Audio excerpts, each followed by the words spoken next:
오늘 말씀은 욥의 대답이라는 제목으로 욥기 42장 1절에서 6절까지 말씀을 살펴보고자 합니다. 1절에서 6절까지 말씀을 우리가 교대로 읽도록 하겠습니다.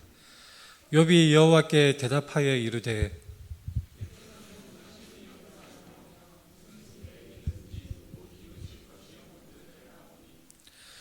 무지한 말로 이치를 가리는 자가 누구니이까? 나는 깨닫지도 못한 일을 말하였고 스스로 알 수도 없고 헤아리기도 어려운 일을 말하였나이다.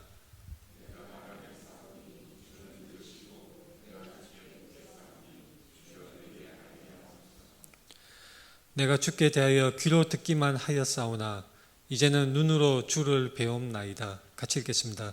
그러므로 내가 스스로 거두어 드리고 티끌과 제 가운데에서 회개하나이다. 아멘. 우리 앞뒤 좌우 돌아보면서 반갑게 인사하겠습니다. 사랑합니다. 축복합니다.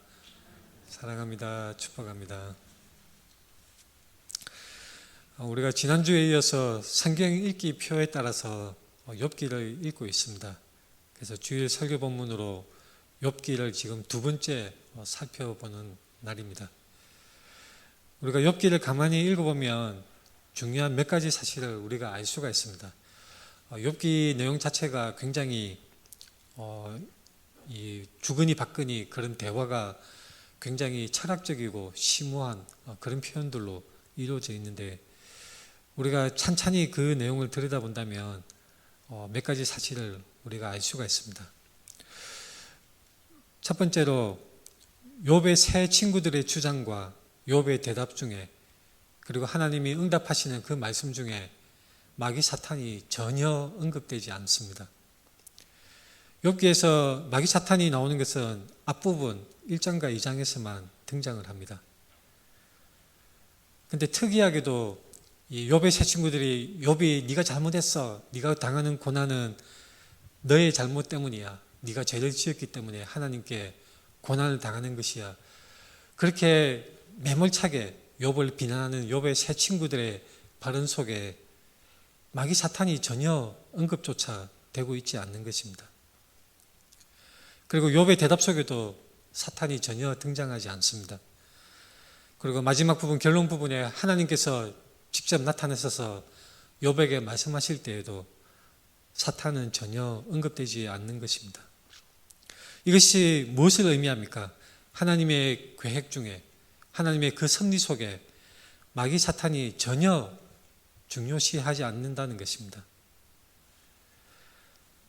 이것은 아주 우리에게 큰, 특히 요즘 몇몇 일부 사람들이 기도하면서 숱하면 감기 들어도 마귀 탓, 교통사고 나도 귀신 탓, 병 들어도 귀신 탓, 그저 귀신 하면서 십자가로 무슨 주술을 쓰듯이 십자가를 그리며 마귀야 물러가라 그렇게 말을 하고 기도하는 것을 많이 볼 수가 있습니다. 물론 우리는 마귀 사탄을 대적하는 것은 맞습니다. 그러나 그것은 오직 하나님을 향한 온전한 믿음으로 하나님께 매어 달리고 하나님을 의지하는 믿음으로 마귀 사탄을 대적하는 것입니다. 그저 우리가 입으로 귀신아 물러가라 마귀야 물러가라 아무리 내뱉은들 우리의 신앙이 온전하지 않다면 그것은 아무런 효력이 없습니다. 하나님의 그 크신 계획 속에 마귀 사탄은 중요한 위치가 아닙니다.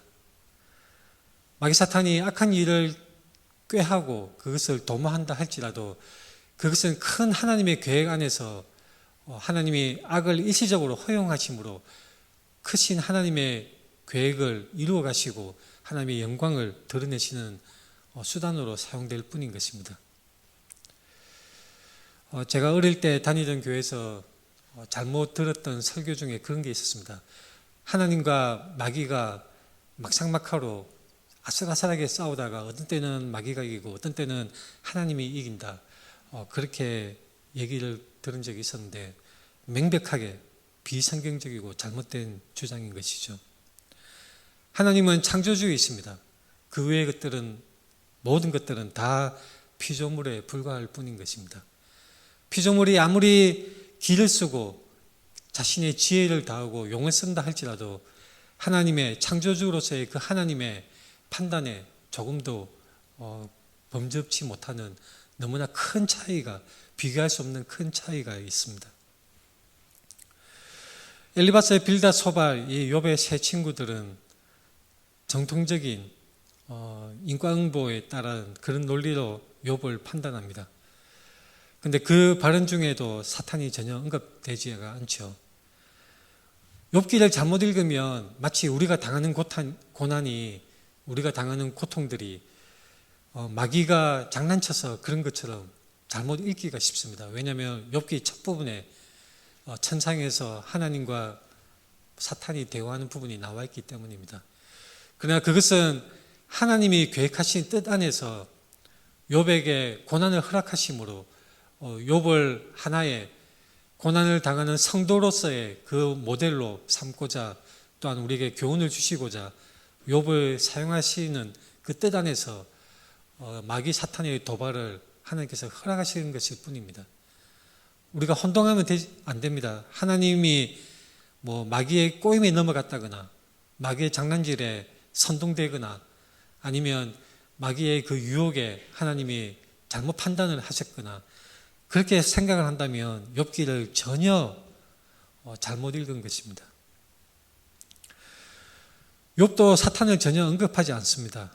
욥은 자신의 무죄함, 자신의 결백함을 구구절절히 외치며 자신이 당하는 이 고난이 자신에게 부당하다는 것을 절절히 절규하듯이 그렇게 주장을 하는데, 욥의 그 발언 속에서도 사탄에 대해서 전혀 언급하지 않습니다. 고려할 가치가 전혀 없기 때문입니다. 모든 고난과 자신이 당하는 모든 이 상황들이 바로 하나님께서 행하시는 일이라는 것을 욥은 분명히 알았기 때문입니다. 욥의 괴로움은 무엇 때문이었습니까? 바로 자신이 왜 고난을 당하는가?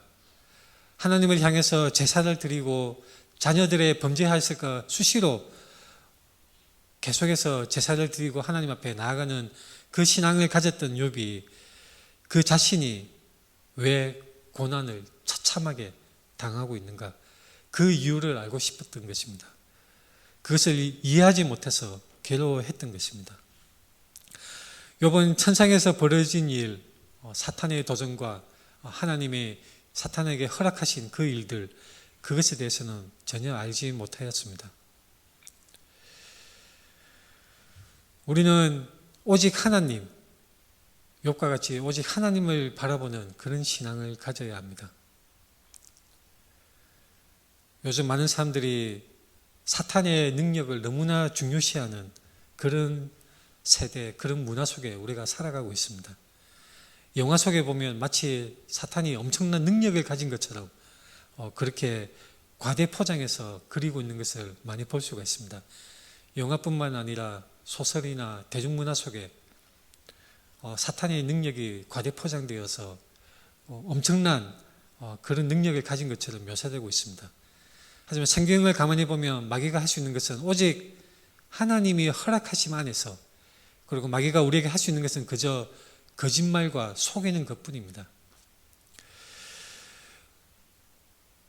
요즘 귀신 들린 사람이 있습니까? 귀신 들린 사람. 자, 우리는 오직 하나님을 의지하고 하나님을 믿는 믿음 안에서 살아가야 합니다. 소위 말하는 귀신 축사를 하는 사람들이 있죠. 잠시 객글로 나가는 거지만 중요하기 때문에 제가 잠시 말을 덧붙이자면, 사도 바울의 그 신약 성경의 많은 서신서에서 보면 예수님 당시에 복음서에서는 귀신 쫓음이 있었고 사도 바울도 사도행전에서 귀신을 쫓아내는 그런 능력을 행하였지만 사도 바울의 서신서에서는 전혀 언급조차 되지 않는 것을 볼 수가 있습니다. 우리가 그것을 볼 때 무엇을 알 수 있느냐? 바로 사탄 마귀의 그 능력과 그런 행동들은 예수 그리스도의 십자가 사건으로 인해서 마귀는 패배하였고 영원한 그 승리는 바로 우리 예수 그리스도가 이루신 것입니다. 우리는 하나님을 믿음으로, 예수님을 믿음으로 우리는 그 안에서 철저히 보호받고 있습니다. 우리 속에 예수 그리스도가 계심으로, 우리 속에 하나님이 계심으로 인해서 마귀는 절대 우리 속에 들어올 수가 없습니다. 다시 말씀드리지만 감기 들어도 귀신 탓, 교통사고 나도 귀신 탓, 사업이 망해도 귀신 탓, 이것은 잘못된 비성경적인 행태라는 것을 분명히 말씀드립니다. 욥기에서 욥의 세 친구들이 주장들을 쭉 펼칩니다. 어떤 주장을 했냐면 엘리바스는 대마 사람 엘리바스로 굉장히 인과응보적인 신중하면서도 철학적인 표현을 사용하면서 욥에게 지적을 합니다. 그래서 고난은 징계이고 하나님이 주시는 교훈이다. 하나님께 돌아가면 회복된다. 너의 죄악을 먼저 해결해야 된다. 자신의 체험과 자신의 그런 말하자면 신학적인 지식으로 인생의 원리를 설명하고 욥을 비난을 했습니다. 이 엘리바스의 말은 비교적 온건하고 부드러웠지만 그리고 자신이 뭔가 지혜를 깨달은 사람처럼 그렇게 지혜자처럼 말을 하지만 욥을 비난하는 그런 잘못을 저지른 사람이죠. 그리고 빌닷의 그 친구 빌닷의 말은 이렇습니다. 우리가 심히 잘 아는 내 시작은 미약하였으나 내 나중은 심히 창대하리라.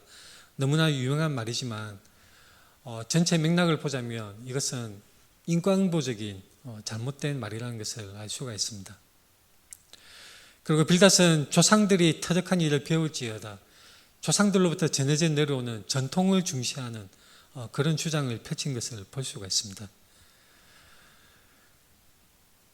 전통을 중시하는 것은 말씀 안에서, 바른 말씀 안에서만 유효하고 의미를 가질 수가 있습니다.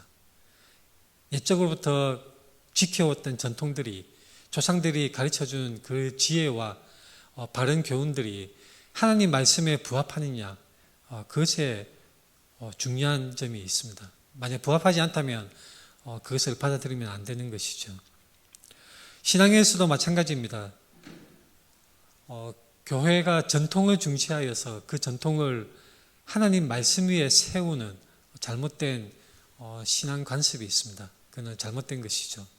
하나님 말씀이 최우선이 되어야 하고 심지어 교리나 신학이라 할지라도 말씀과 상반된다면 그것은 잘못되고 배격되어야 합니다. 빌닷은 이렇게 여러 가지 말로 조상들이 터득한 일을 배워라. 그리고 욥이 네가 당하는 고난은 바로 너의 죄악 때문이다. 마찬가지로 인과응보의 그 논리로 욥을 공격했습니다. 더군다나 빌닷이 범한 가장 큰 잘못이라 할 수 있는데 그것은 뭐냐면 욥의 자녀들이 죽은 끔찍한 사고를 당했습니다. 그런데 빌닷은 거기에 대해서 네 자녀들이 주께 죄를 지었으므로 주께서 그들을 그 죄에 버려두셨나니, 이 말이 옳다 할지라도 그 말을 내뱉는 것은 너무나 잔인한 짓이고 욥에게 비수같이 그 마음을 찌르는 아픔의 말인 것입니다.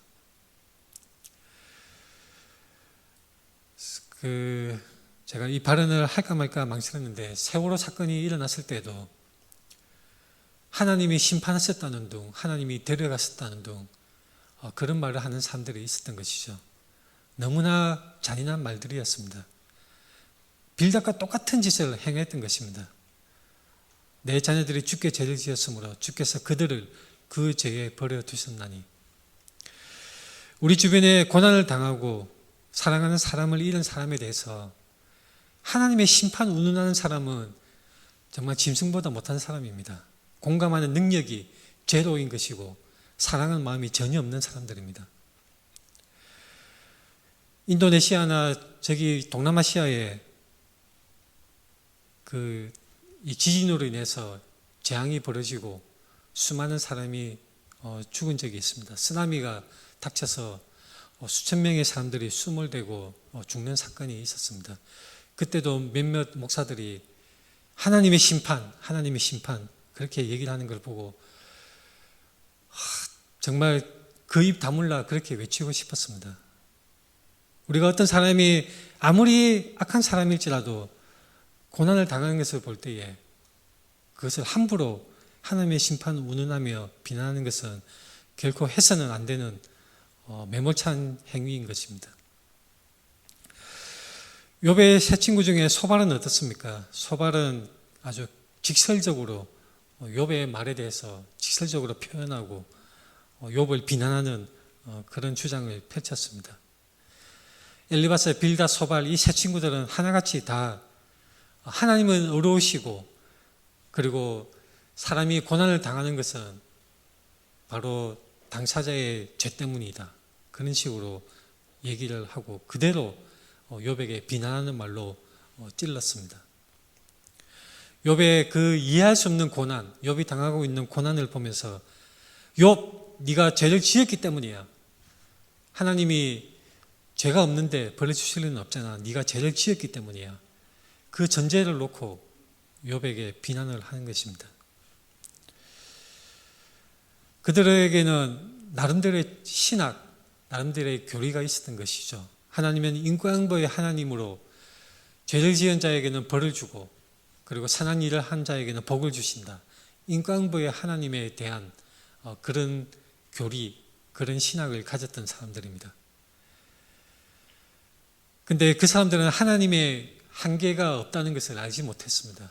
하나님의 섭리에, 하나님의 뜻, 하나님의 그 계획하심에 그 무한한 가능성, 그 깊으신 뜻에 대해서 이 세 친구들은 알지를 못했던 것입니다. 그저 피상적으로 A는 B고 B는 C다 이런 식으로 공식적으로만 욥이 네가 고난을 당하기 때문에 네가 죄를 지었음에 틀림없어. 단순히 그렇게밖에 생각할 수가 없었던 것입니다.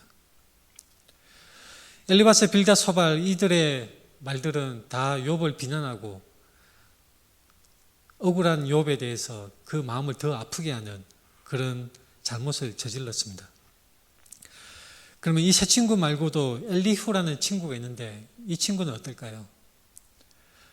엘리후의 발언들은 대체적으로 맞는 말입니다. 맞는 말이지만 그 근거는 뭐냐면 욥의 세 친구들에 대해서 엘리바스, 빌닷, 소발에 대해서는 하나님께서 나중에 결론 부분에 너의 말들이 옳지 못함으로 욥에게 가서 번제를 드리라고 그렇게 명령하실 때 엘리후는 빠져있는 것을 볼 수가 있습니다. 엘리후의 발언들은 대체로 맞는 말이지만 엘리후의 발언 속에도 부족한 것이 있죠. 뭐냐면 욥의 결백을, 욥의 그 억울함을 엘리후도 충분히 말해주지 못했던 것입니다. 욥에게 위로가 되지 못하였습니다.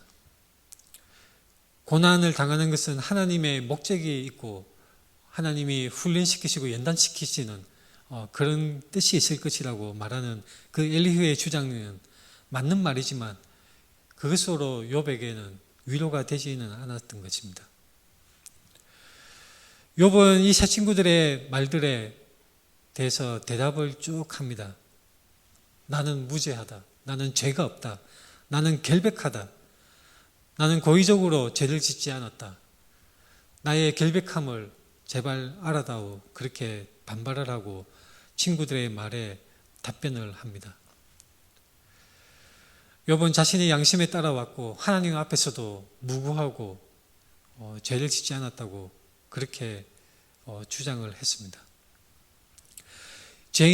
죄인임으로 벌을 받는 거야라는 그 친구들의 말에 욥은 악인도 형통할 때가 있고 의인도 고난을 받는다는 말로 대답을 합니다. 바로 세상의 현실을 답변으로 삼아서 욥은 대답을 한 것입니다. 사실 우리 현실은 이 인과응보로 해석할 수가 없는 경우가 너무나 많이 있죠. 악당들도 잘 먹고 잘 사는 경우가 있고 아무런 불편 없이 아무런 형벌을 받지 않는 것처럼 그렇게 보이며 일생을 편하게 그렇게 살다가는 경우를 우리가 숱하게 볼 수가 있는 것입니다. 욥은 바른 대답을 했습니다. 하나님은 너무 크고 너무나 위대하신 분, 두려우신 분, 인간이 감히 이해할 수 없는 분이라는 분명한 대답을, 바른 대답을 했습니다. 근데 욥은 자신이 너무나 억울하기 때문에 하나님 앞에 질문을 합니다. 처음에는 자신에 대해서 저주를 하고 내가 왜 태어났을까? 내가 태어나던 날에 차라리 내가 죽은 채로 태어났다면, 내가 나타나지 않았다면, 존재하지 않았더라면 그렇게 자신에 대해서 저주를 하다가 친구들에게 답변을 하는 중에 결국 하나님 앞에 호소하는 데까지 나아갑니다. 하나님, 왜 나의 경우를 살펴봐 주지 않습니까? 하나님, 나에게 답변을 해 주십시오. 왜 이런 고난을 나에게 허락하십니까? 욥은 그렇게 처절하게 하소연하다가 욥이 또한 중보자의 필요성을 얘기를 합니다. 욥의 대답 중에 이런 내용이 있습니다. 하나님은 나처럼 사람이 아니신즉 내가 그에게 대답할 수 없으며 함께 들어가 재판을 할 수도 없고 우리 사이에 손을 얹을 판결자도 없구나. 욥기 16장에서는 사람과 하나님 사이에와 인자와 그 이웃 사이에 중재하시기를 원하노니, 이렇게 중보자가 계시는데 그 중보자가 나타나기를 간절히 구하는 것을 볼 수가 있습니다. 욥기 19장에서도 이렇게 말씀합니다. 내가 알기에는 나의 대속자가 살아계시니 마침내 그가 땅 위에 서실 것이라.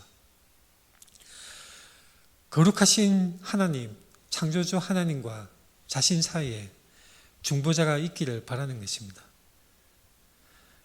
왜냐하면 창조주, 너무나 위대하신 하나님, 거룩하신 하나님, 그 창조주와 피조물인 초라한 자신 사이에 법적인 판단을 논할 때에 자신이 너무나 위축되고 감히 나설 수 없다는 것을 분명히 알았고 자신에게 중보자가 반드시 필요하다는 것을 욥은 절절히 깨달았습니다.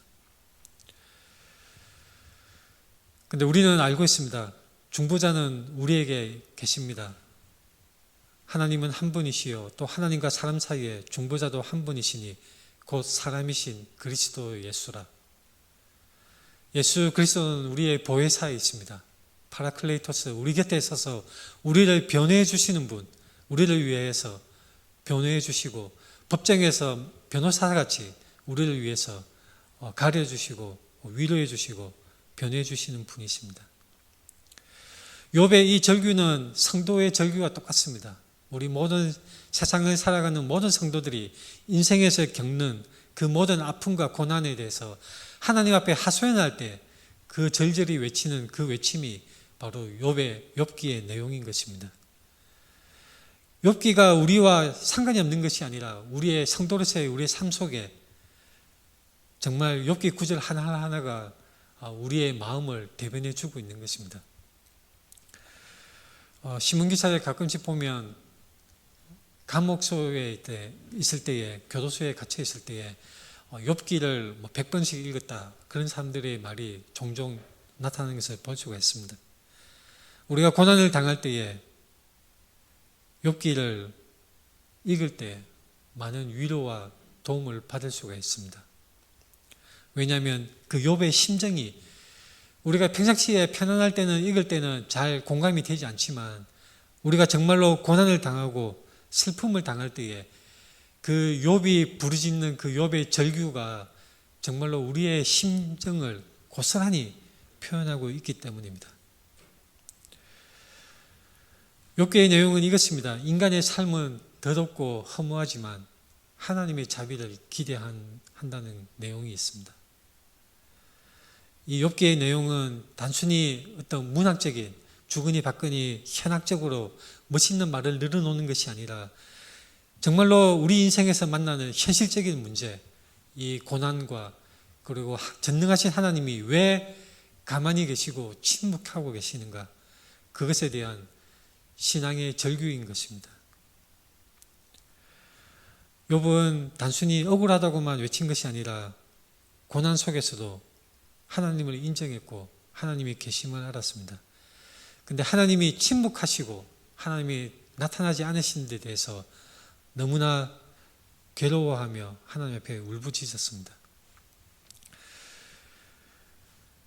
욥의 세 친구들의 그 질문과 욥의 그 대답이 이어지고 엘리후가 말을 하고 그럴 때에 이제 막판에 결론 부분에 하나님께서 나타나십니다. 하나님께서 그 욥에게 말씀을 하여 주십니다. 폭풍우 가운데 하나님께서 나타나시는 것입니다.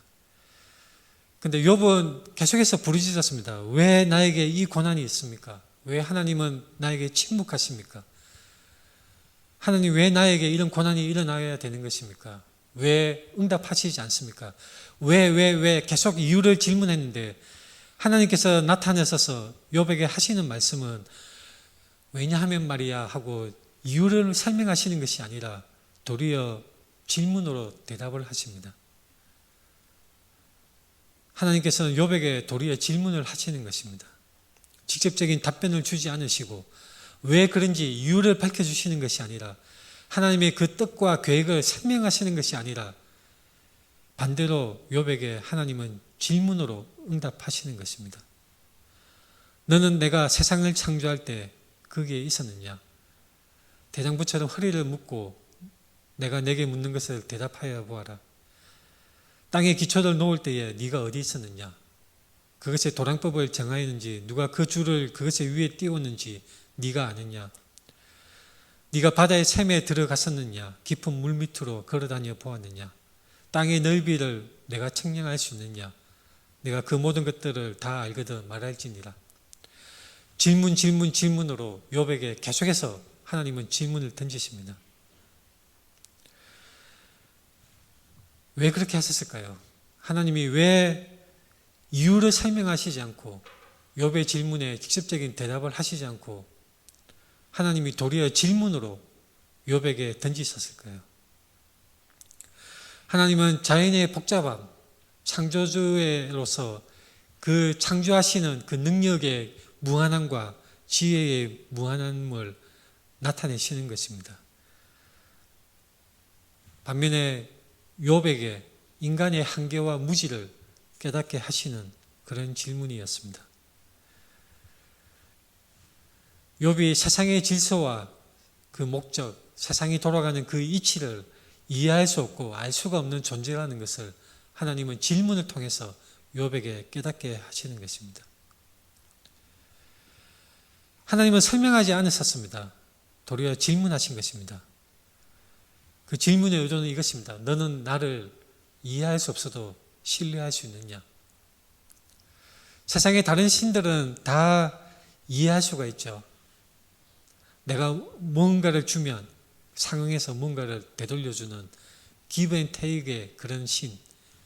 세상의 다른 신들은 이해할 수 있지만 우리 하나님은 우리가 그 섭리, 그 하나님의 그 품으신 그 뜻과 행하시는 그 능력의 한계를 우리 인간들은 가늠할 수조차 없고 상상도 할 수가 없습니다. 욥은 하나님의 그 묻는 질문 앞에서 자신의 무지를 인정하고 겸손히 침묵합니다.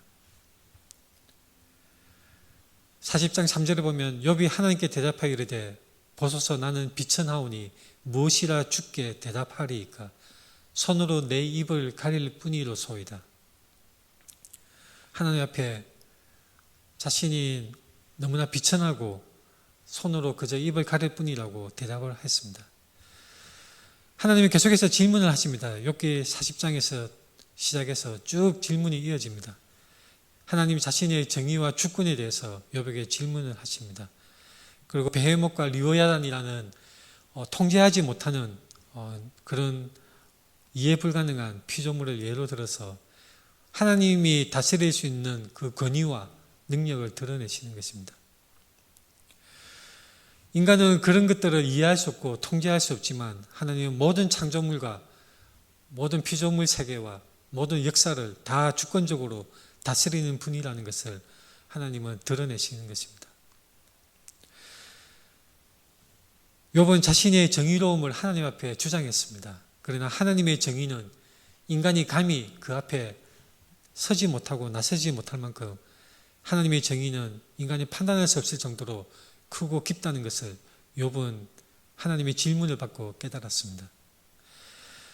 욥의 그 고난이, 욥이 당하는 그 고난들이 하나님의 주권 안에 있고 이해하는 것보다 중요한 것은 하나님을 신뢰하는 것이라는 것을 욥은 깨달았던 것입니다.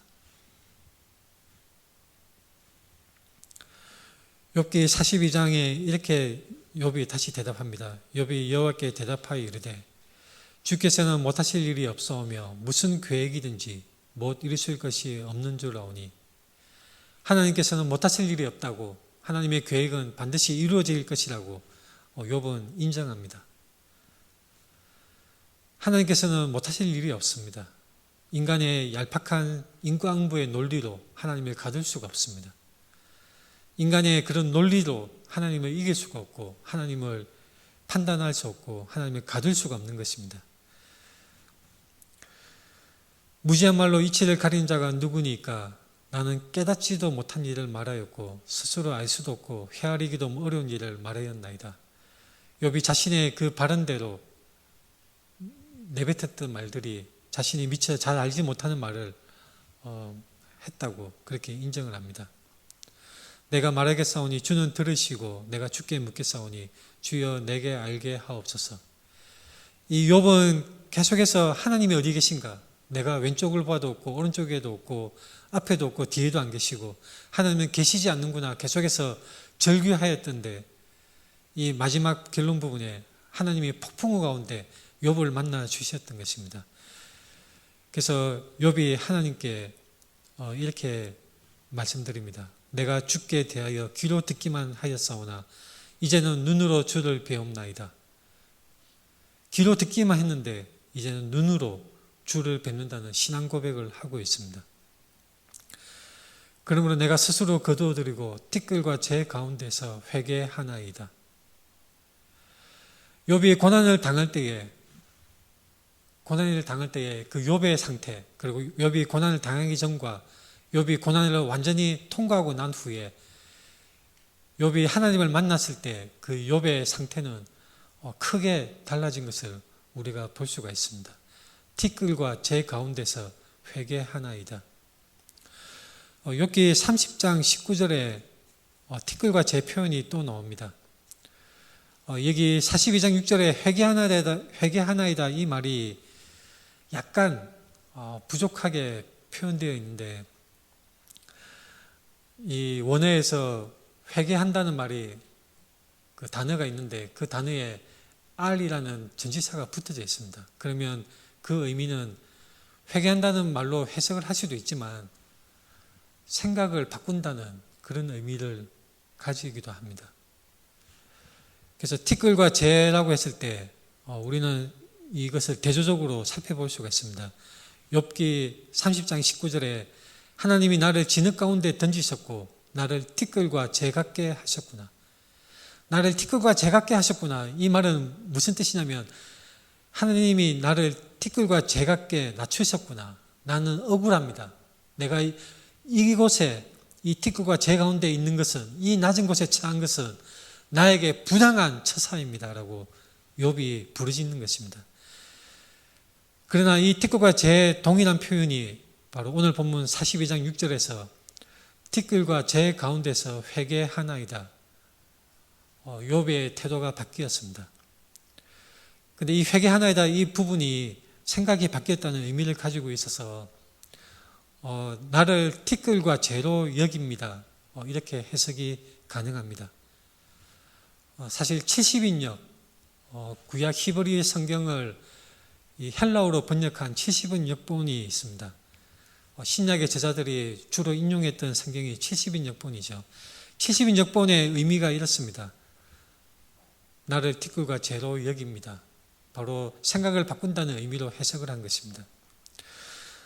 30장에서는 욥이 나를 티끌과 재 같게 하셨구나. 나는 억울합니다. 나는 부당한 상황에 처해 있습니다. 그렇게 하소연하던 욥이 이제는 나의 주장들, 내가 결백하다. 나는 부당한 상황에 처해 있습니다. 내가 하나님 앞에 하소연했던 이런 것들을 내가 스스로 거두어드리고 티끌과 재 가운데 이 티끌과 재가 바로 나와 같다는 것을 내가 인정합니다. 바로 욥은 하나님 앞에 철저하게 손을 들고 항복 선언을 한 것입니다. 하나님, 티끌과 재가 나와 같습니다. 나 자신을 티끌과 재로 여깁니다. 나는 비천한 자이고 이 상황에 내가 처해진 것도 내가 하나님 앞에 항의할 수가 없는, 하나님이 행하신다면 그대로 행하시는, 하나님께서 행하신 것은 무엇이나 옳은 것입니다라는 철저한 항복 선언인 것입니다. 욥이 고난을 이렇게 통과하였습니다. 근데 그 마지막 부분에, 욥기 마지막 부분에 욥의 재산이 이제 수천의 짐승들, 그리고 곱절의 많은 재산과 많은 자녀들을 두었다고 말씀을 하고 있습니다. 근데 우리가 욥기를 처음부터 끝까지 읽으면 찜찜한 부분이 남아있죠. 왜냐하면 수천의 짐승들, 곱절의 재산과 많은 자녀들이 욥이 고난을 통과한 이 보상으로 주어진 것인가? 충분하지 않다고 우리에게는 느껴집니다. 왜냐하면 자녀가 죽었지 않습니까? 부모로서 자녀가 죽었다는 것은, 자녀가 죽었을 때는 그 무덤에 묻는 것이 아니라 부모의 가슴에 묻는다는 말이 있는 것처럼 그 아픔은 결코 해소되지 않습니다. 아무리 재산이 많아봤자 그것이 무슨 위로가 되겠습니까?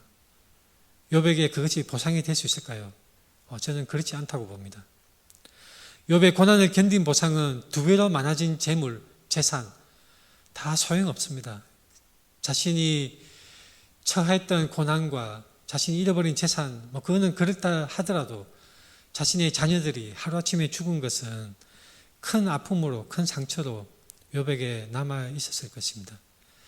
자식이 죽었는데 무슨 위로가 있을 수 있겠습니까? 근데 욥기를 읽으면서 수천의 짐승들과 곱절의 재산과 많은 자녀들, 아들 7에 딸 3이, 죽은 자식들도 그렇고, 또 욥이 고난을 통과한 후에 보상으로 받은 자녀들도 동일한 수로 받았으니까 천국에 가서는 자녀가 2배겠네 이렇게 생각하는, 그렇게 해석하는 신학자들도 있습니다. 그러나 저는 인간적으로 이것은 재산이나 자녀들은 결코 그 보상이 되지 못하고, 욥에게 가장 위로가 되고 욥에게 가장 보상이 되고 상급이 되는 것은 바로 하나님이라는 것, 그것을 우리는 욥기에서 발견해야 합니다. 욥의 신앙이 차원이 달라진 것입니다. 앞서 우리가 살펴봤던 말씀처럼 하나님에 대해서 부당함을 호소하고 억울함을 호소하던 욥이 자신의 주장을 철회하고 자신의 그 상황을 받아들이고, 그리고 귀로만 들었는데 이제 눈으로 본다고 신앙의 고백을 하는 욥, 바로 그의 신앙이 달라진 것은 그에게 가장 큰 상급이 되는 것입니다. 욥의 신앙이 새로워졌습니다. 그리고 욥의 모든 잃어버렸던 것들이 다 회복되었습니다. 재산도 2배로 되고, 그리고 욥을 비난하던 친구들과의 관계도 하나님이 그 친구들에게 명령하심으로 말미암아 번제를 드리게 되고, 욥이 친구들을 위해서 기도하고 관계가 완전히 회복이 되었던 것입니다.